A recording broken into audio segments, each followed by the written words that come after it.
to the NP POW Videocast, a space where I will talk to nurse practitioner experts who will kindly share their pearls of wisdom, or what we like to call NP POWs, on an array of healthcare topics.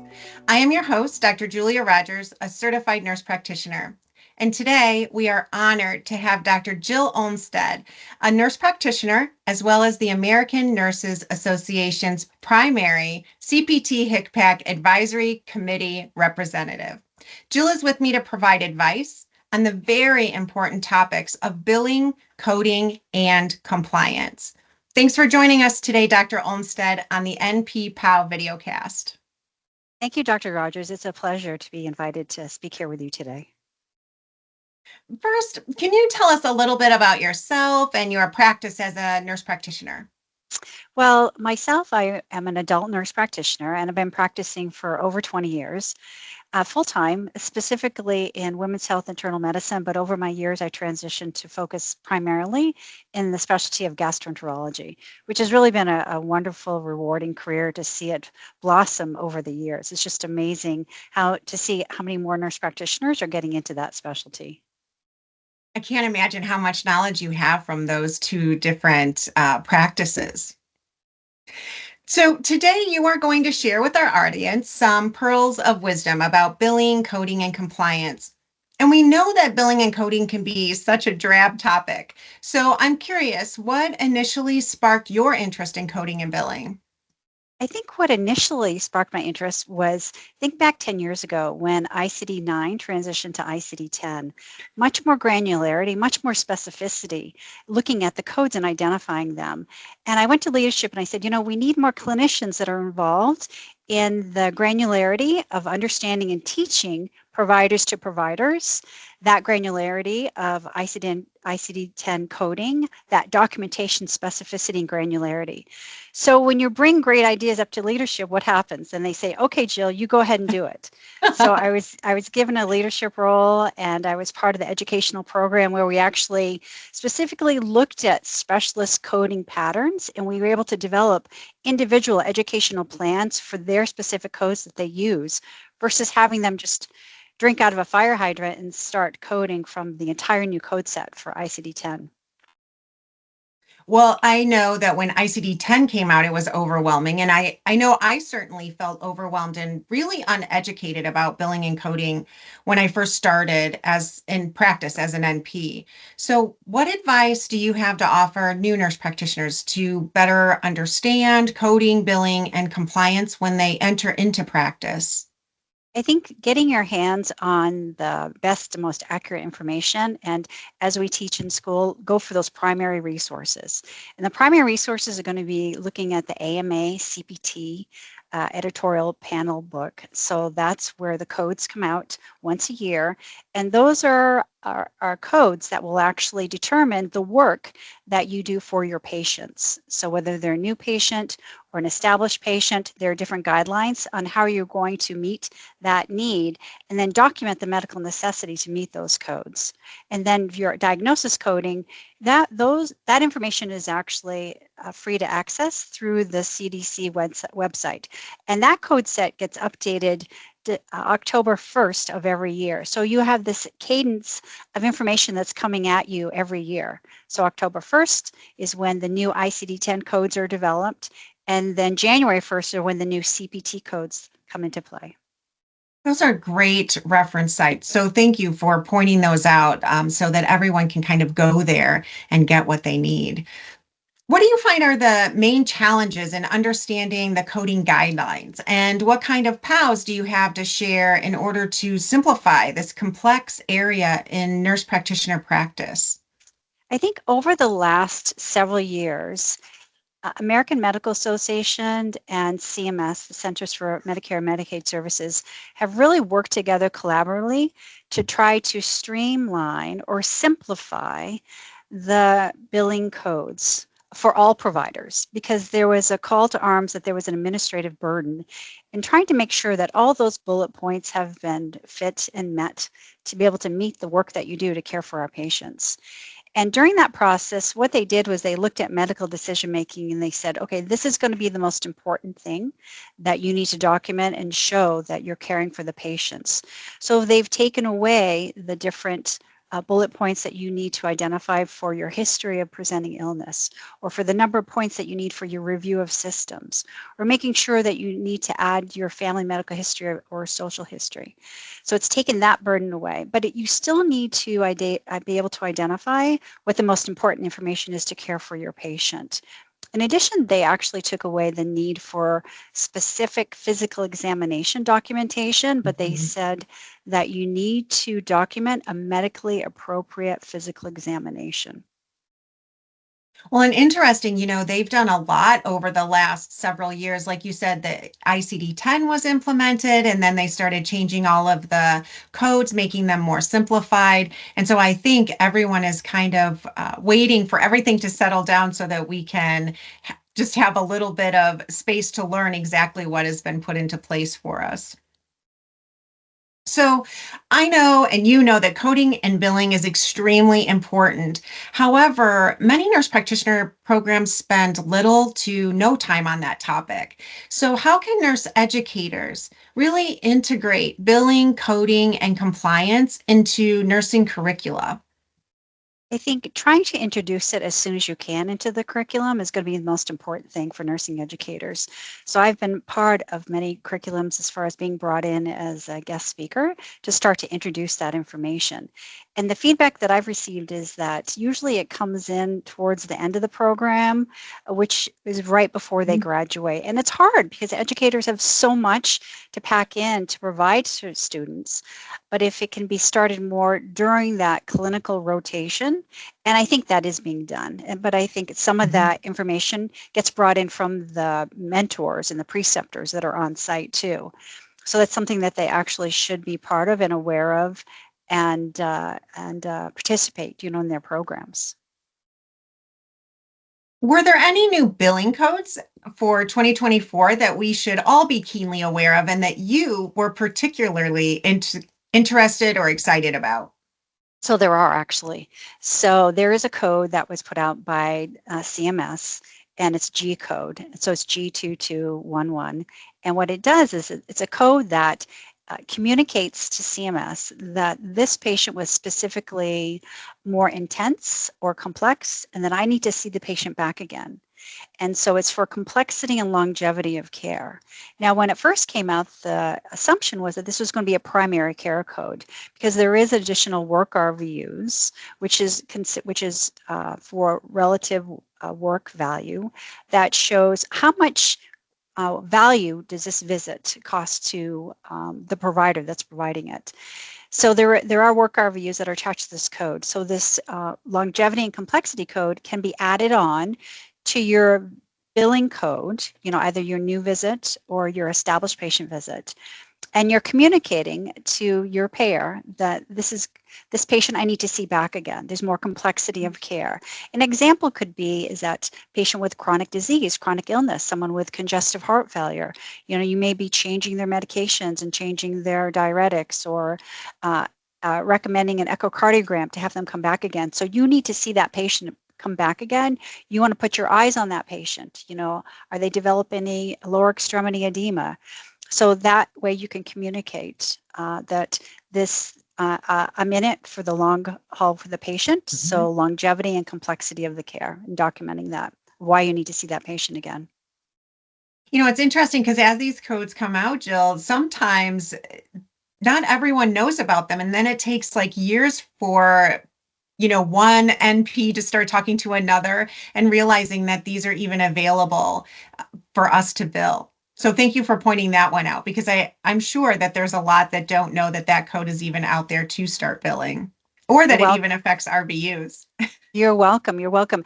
And the CMS is a great resource unto itself for providing coding education.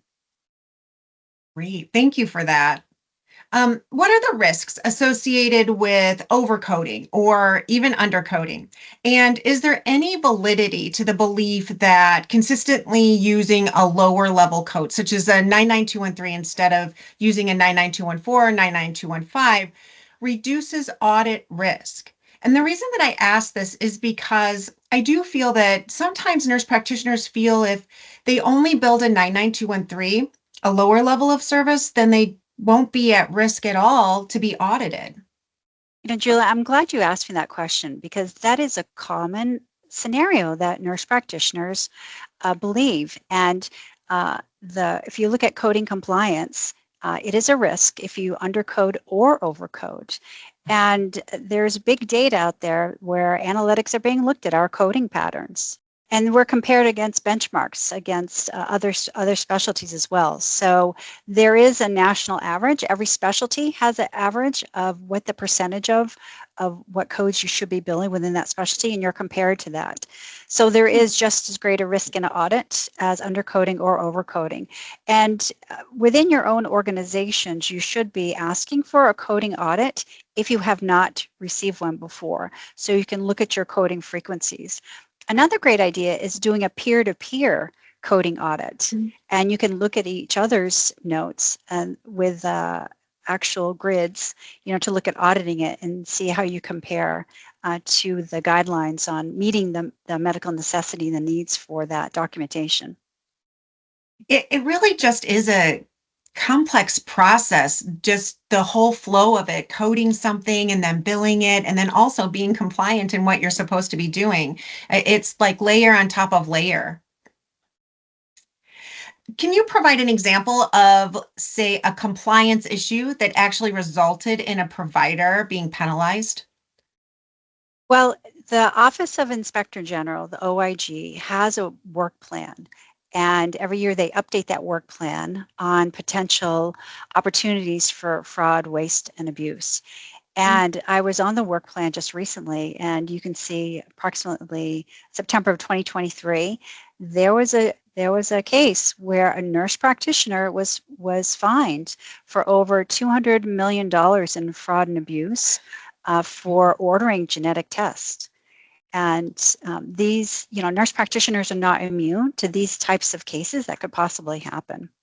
And what's nice about going onto this website is that you can see where their opportunities are, where they're focusing for different areas of looking at fraud, waste, and abuse. So there is absolute transparency within this process.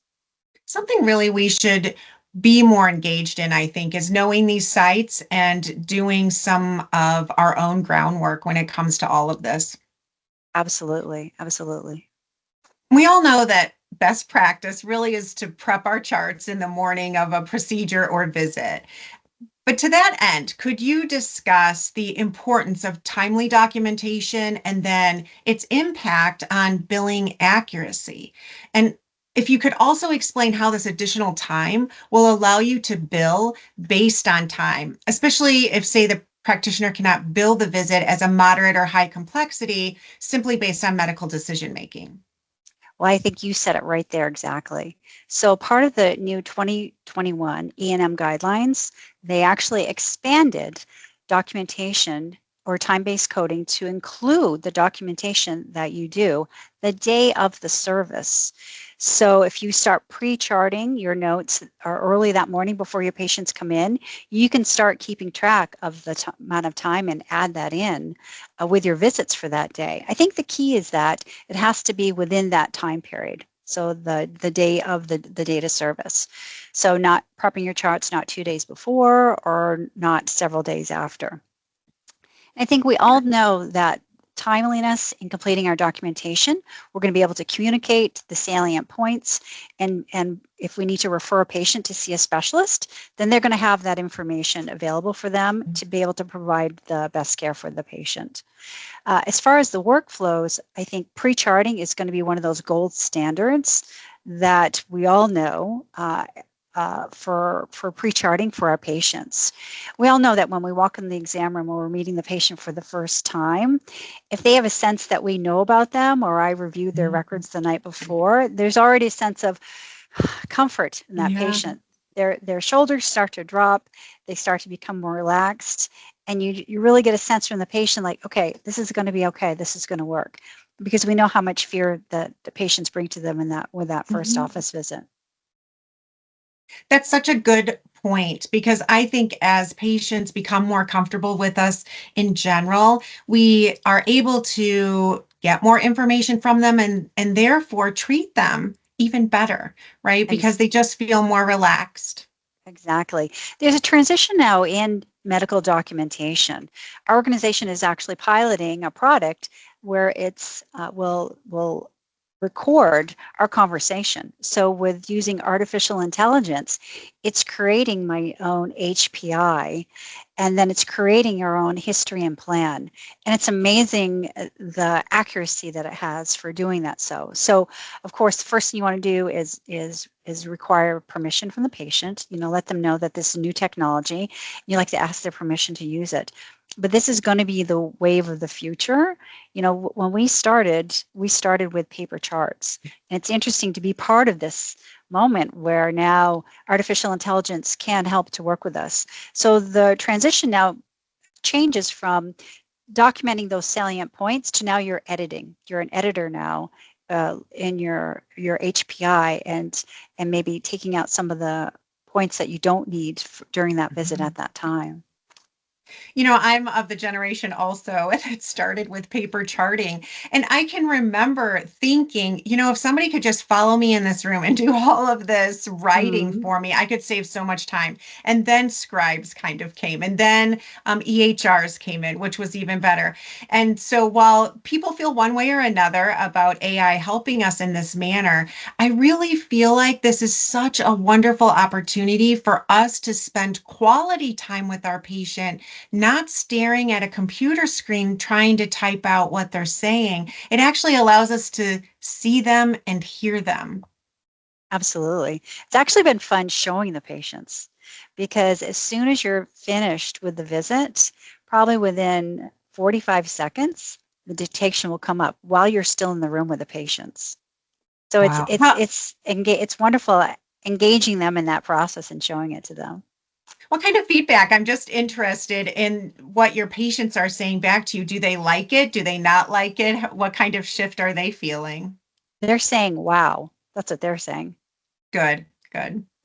In recent years, speaking of newer things, there's been a push really to document social determinants of health. So, can you explain why this really is crucial to have in our documentation? And then, how does this actually affect patient care as well as our billing?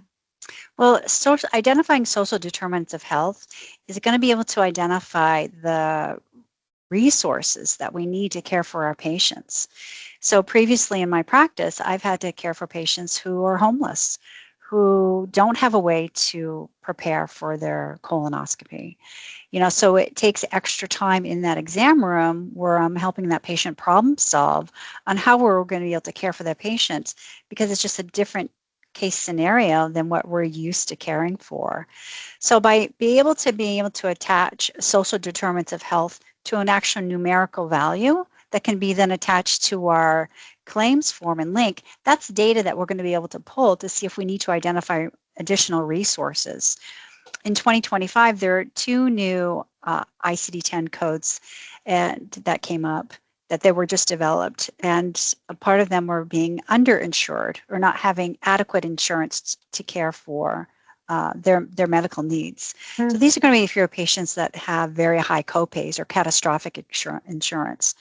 So we're going to be able to mine this data and look at, okay, what other additional resources do we need to offer and or provide support services?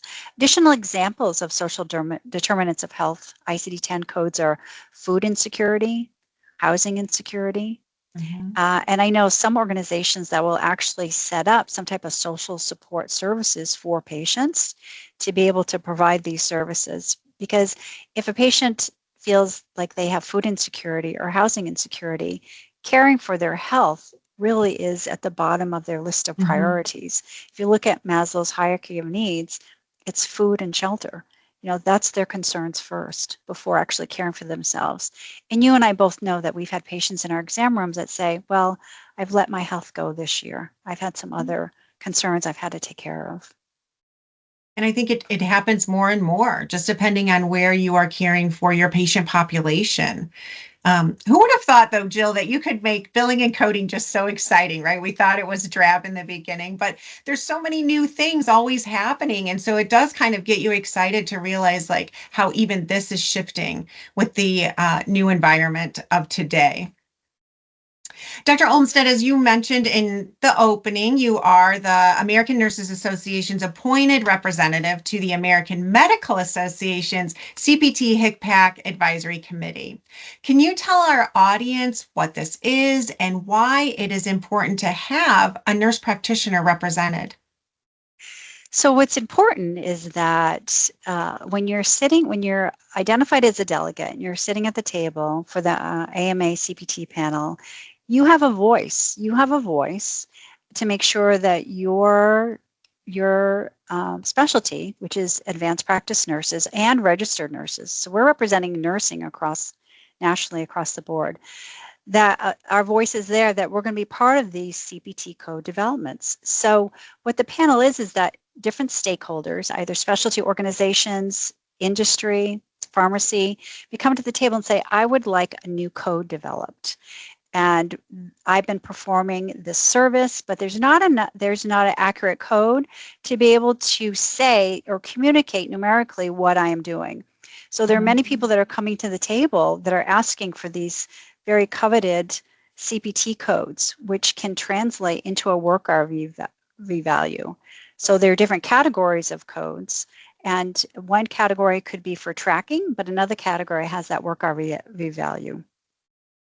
So it's very important that nursing's at the table because we are stakeholders and we provide service for patients and we provide a lot of care for patients. And we want to make sure that our voice is heard and that we're part of the process. And this has been very successful and it's very important. And making sure that we communicate that to our colleagues is important. I agree. I sometimes I don't even realize that all the nurses realize that they do have representation on the CPT panel. I also, I know every now and then that I will receive a survey to fill out about a code that I may possibly bill. So can you explain the purpose of these surveys and then how nurses are selected to complete the survey and why nurse practitioners should be taking the time to fill these out? So this is a perfect segue. So when I was saying the process usually starts with the applications that are presented to the CPT code panel. And this is a panel that meets approximately 4 times a year. So once that code is approved, it goes through another process. It goes through a RUC survey process or relative unit value.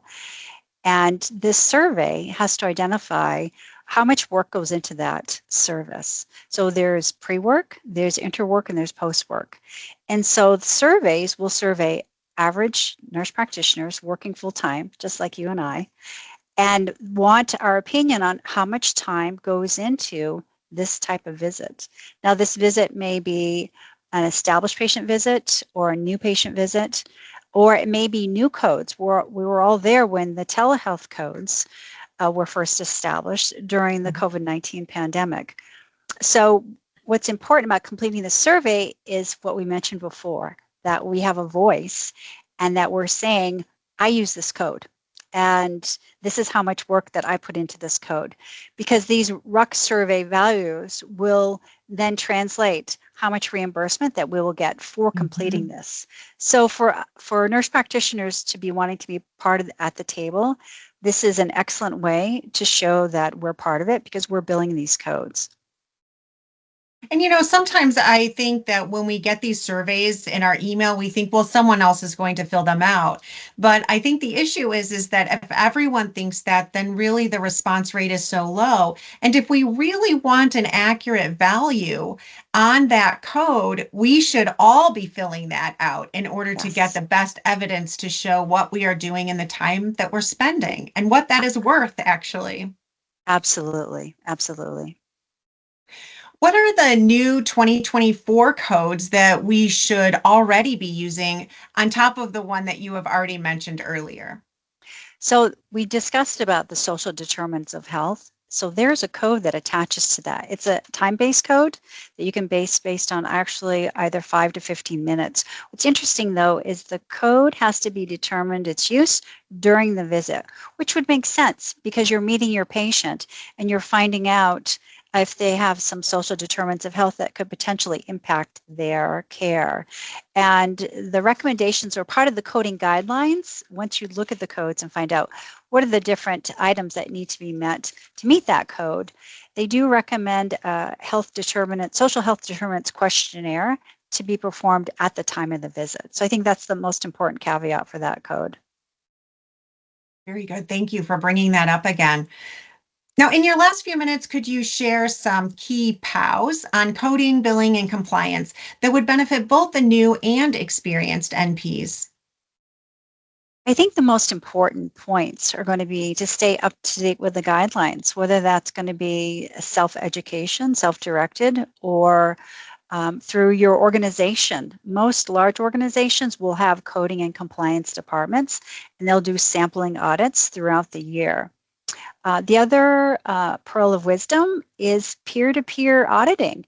You know, there have been many times in our own practices that we may read a colleague's note and not quite understand or get the flavor of where that patient's visit was or where they're going. And I think having peer-to-peer opportunities with each other is a great learning experience as well. You know, sometimes there's always that question of documenting too little or documenting too much. And a lot of times, you know, nurse practitioners are thought of that they document more than they need to document. Well, guidelines say you document enough that you need to communicate that scenario with your patient. Mm-hmm. Well, you certainly have shed some light on what we used to consider a daunting topic, but now it seems a little more exciting. And this has really been a wonderful opportunity to learn more about you and also information on such an important topic. I appreciate you sharing such valuable information with our listeners, and I certainly have more insight and am quite positive that your advice will provide our audience listeners also with more confidence in their billing, coding, and compliance within their own practices. So thank you again for sharing your time, knowledge, and your POWs with us today, Dr. Olmstead, on the NP POW Videocast. Thank you, Dr. Rogers. I also want to thank all of you, our viewers, and hope that you come back to hear more pearls of wisdom from our NP experts in the future. Until then, this is Julia Rogers wishing you joy today and every day.